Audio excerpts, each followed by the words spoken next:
आज के इस एक्सप्लेनर में स्वागत है।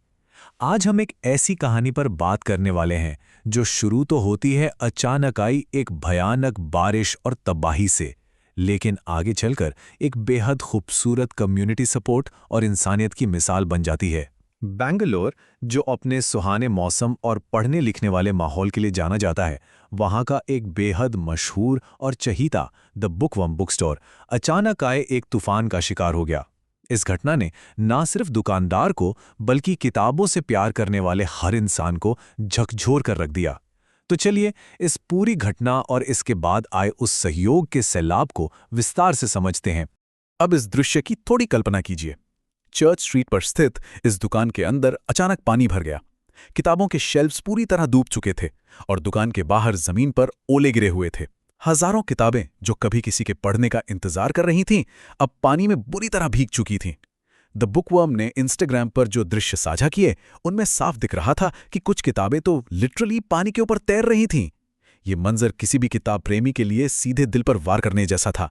एक ऐसी शांत जगह जो ज्ञान का प्रतीक थी, वो अचानक प्रकृति के इस भयानक रूप का सामना कर रही थी। भाग 1, काउंटिंग द कॉस्ट्स। अब आइए इस नुकसान का थोड़ा हिसाब लगाते हैं। ये संख्या सच में ध्यान देने लायक है, 5000। स्टोर ने अपने सोशल मीडिया पर बेहद दुख के साथ ये बताया कि उनकी लगभग 4 से 5000 किताबें इस बारिश की भेंट चढ़ गईं। ये कोई छोटा मोटा नंबर नहीं है, ये किसी पब्लिक लाइब्रेरी का एक पूरा हिस्सा बर्बाद होने जैसा है। सोचिए, किसी भी इंडिपेंडेंट बुक स्टोर के लिए अपनी इन्वेंट्री का इतना बड़ा हिस्सा एक ही झटके में खो देना सच में एक बहुत बड़ा और तोड़ देने वाला सदमा होता है। और जब इस संख्या को आर्थिक रूप में देखा जाए तो स्थिति और भी गंभीर नजर आती है। टाइम्स ऑफ इंडिया की एक रिपोर्ट के मुताबिक इन बर्बाद हुई किताबों की कीमत लगभग 14 लाख रुपए थी। 14 लाख रुपए!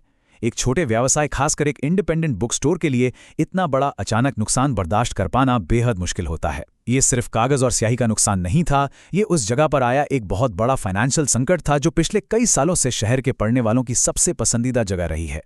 भाग 2, ट्रैकिंग द स्टॉर्म। आखिर मौसम का ये कैसा रूप था?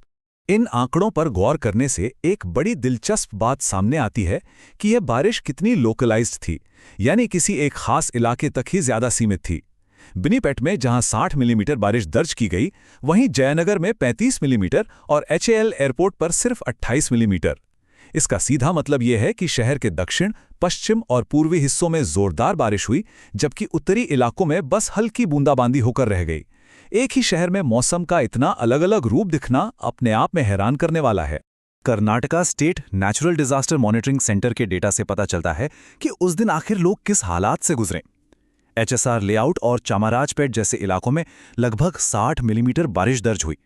शहरी इलाकों में इतनी कम देर में इतनी भारी बारिश का आना अचानक से सड़कों का नदियों में तब्दील होने जैसा होता है।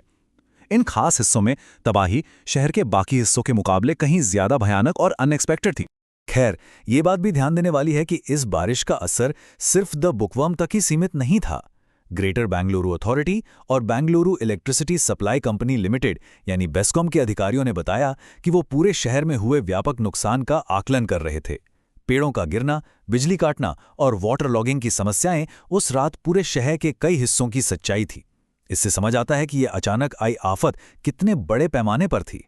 तो ऐसे समय में जब आंकड़े, नुकसान का हिसाब और मौसम का डेटा सिर्फ निराशा और तबाही दिखा रहे थे, एक बहुत बड़ा सवाल उठता है, इस हालत को देखकर लोगों ने क्या किया? पढ़ने वाली कम्युनिटी ने इस आफत को किस तरह से लिया? यहां से इस चर्चा की कहानी एक नया और बिल्कुल उम्मीद भरा मोड़ लेती है। भाग 3, अ कम्युनिटी रिस्पॉन्स। देखिए एकजुटता की ये मिसाल। जैसे ही द बुकवर्म ने अपने इंस्टाग्राम पर उस तबाही की तस्वीरें साझा कीं, वैसे ही इंटरनेट पर सहयोग और हमदर्दी का एक सैलाब आ गया। एक बेहद सुंदर और दिल छू लेने वाले कमेंट ने सबका ध्यान खींचा, जिसमें एक यूजर ने लिखा कि अगर सब लोग एक भीगी हुई किताब खरीदें और अपने दोस्तों को भी इसके लिए प्रेरित करें, तो न सिर्फ दुकान का नुकसान पूरा होगा, बल्कि जो भी इन्हें पढ़ेगा वो थोड़ा और समझदार ही बनेगा। क्या बात है! इस छोटी सी लेकिन कितनी गहरी सोच ने एक ऐसी मुहिम को जन्म दिया जो बताती है कि किताब के भीग जाने से उसके अंदर की सीख कभी धुंधली नहीं होती। और दोस्तों, इस जज्बे की रफ्तार यही नहीं रुकी। एक और बेहद प्यारा प्रस्ताव सामने आया। शायद हमारे पास जो भी किताबें हैं वो हम दुकान को दान कर सकते हैं। ये वाकई हैरानगेज है कि बुकस्टाग्राम और पढ़ने वालों की कम्युनिटी अपने खुद के संचित किए हुए पर्सनल बुक कलेक्शंस को भी दान करने के लिए आगे आ गई। ये सिर्फ मदद नहीं थी, ये उस जगह और किताबों के प्रति लोगों के स्नेह का एक सच्चा प्रदर्शन था। पिछले साल कोलकाता की मशहूर कॉलेज स्ट्रीट की घटना एक बेहतरीन उदाहरण है कि कैसे गुजरे हुए कल की घटनाएं आज को एक नया रास्ता दिखा सकती हैं। इंटरनेट पर लोगों ने याद दिलाया कि ठीक 1 साल पहले वहां भी कुछ ऐसा ही हुआ था, और तब वहां के लोगों ने वेट बुक फेयर यानी भीगी किताबों का मेला आयोजित करके एक संकट को अवसर में बदल दिया था। अब वही पुराना ब्लूप्रिंट, वही आइडिया बेंगलुरु की चर्च स्ट्रीट पर लागू करने की जोर शोर से चर्चा होने लगी। उसके बाद लोगों ने बड़े उत्साह के साथ इस विचार का स्वागत किया। एक कमेंट आया, इन हालातों में एक वेट बुक फेयर सच में एक बहुत शानदार आइडिया लग रहा है।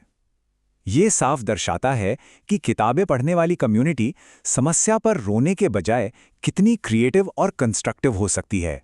एक ऐसी स्थिति जहां हजारों किताबें तैर रही थीं, वहां से भी लोगों ने उम्मीद, सहयोग और उत्सव की एक नई किरण ढूंढ निकाली। हालांकि जब भावनाएं इतनी मजबूत होती हैं तो एक सटीक याद दहानी भी बहुत जरूरी हो जाती है। जब भी ऐसी कोई घटना होती है और लोग आर्थिक मदद के लिए आगे आते हैं तो हमेशा अपनी तरफ से पूरी जांच पड़ताल जरूर करनी चाहिए। किसी भी अनऑफिशियल डोनेशन ड्राइव में शामिल होने या पैसे भेजने से पहले स्थिति की अच्छे से पुष्टि कर लेना हमेशा बेहतर होता है, ताकि आपकी मदद सही जगह पहुंचे। तो आखिर में ये अहम सवाल हमारे सामने आता है, जब एक चहीते स्थानीय संस्थान, एक ऐसी जगह जो हजारों यादों का हिस्सा हो, उस पर आफत आती है तो कम्युनिटी कैसे आगे आती है?